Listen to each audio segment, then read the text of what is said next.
I think there's not enough persuasion. And that's why we have these 50-50 elections, like this current election. The president won. He says it was a landslide, but like we used to have actual landslides in this country. Reagan, that was a landslide. And I think that my party should aspire to be like a 60% party.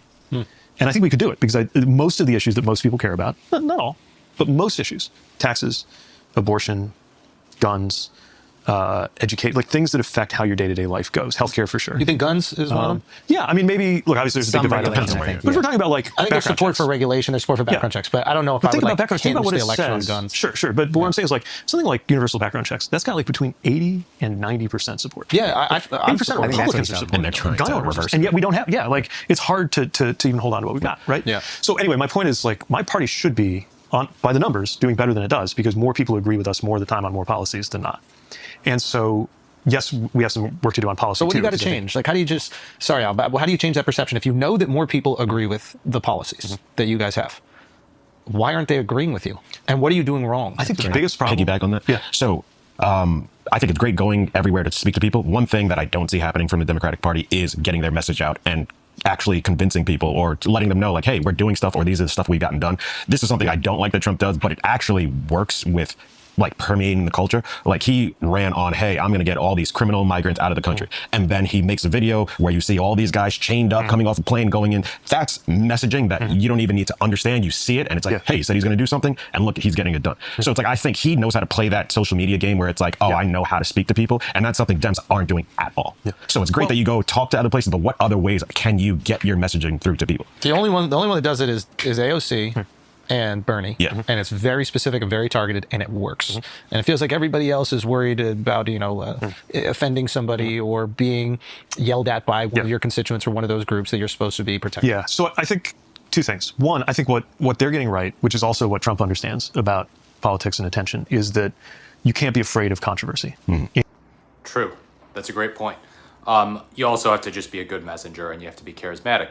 And Bernie and AOC aren't afraid to raise a ruckus. They aren't afraid to get energetic and, yes, stir up some controversy, as Buttigieg says. I think his point about the Democratic agenda being more popular than the Republican agenda is well taken.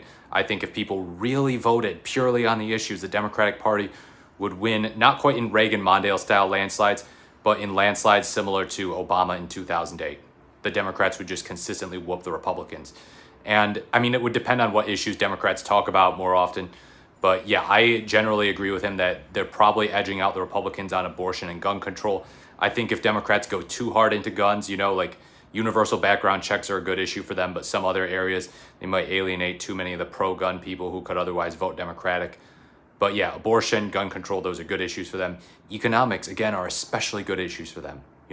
Unless the economy is doing poorly under a Democratic president, which it kind of was during Biden, Democrats are going to win on economics because Republicans don't care about people when it comes to economics, at least not the establishment Republicans and not Donald Trump. So yeah, he's making some good points here.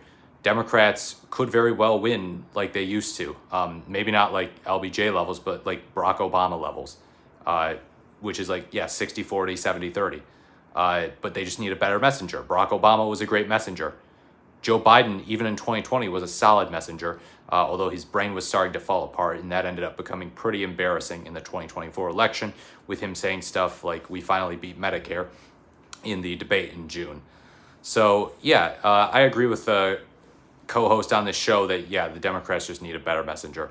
And it's insane that, Trump realistically is a horrible messenger in the sense that he's a terrible person, that he's a liar, that he's inarticulate, that he fumbles over his words, that he can't speak above a 5th grade level. But at the same time, it's like, okay, he's managed to find a way to resonate with people. Democrats, let's just throw something at the wall and see what sticks, Come out with someone who speaks at a 1st grade level and maybe people will love it. Maybe people will just adore it and everyone will be like, why? How is this person so popular? But they'll keep just snowballing down and picking up momentum and they'll win an election with 400 electoral votes. I don't know. But yeah, based on issues, Democrats win. Based on ability to message, Republicans win. We gotta admit it. Let me know what you think in the comments below. Like, comment, or subscribe to the channel. Thank you so much for watching. This has been The More is the Merrier, and I look forward to speaking to you in my next video.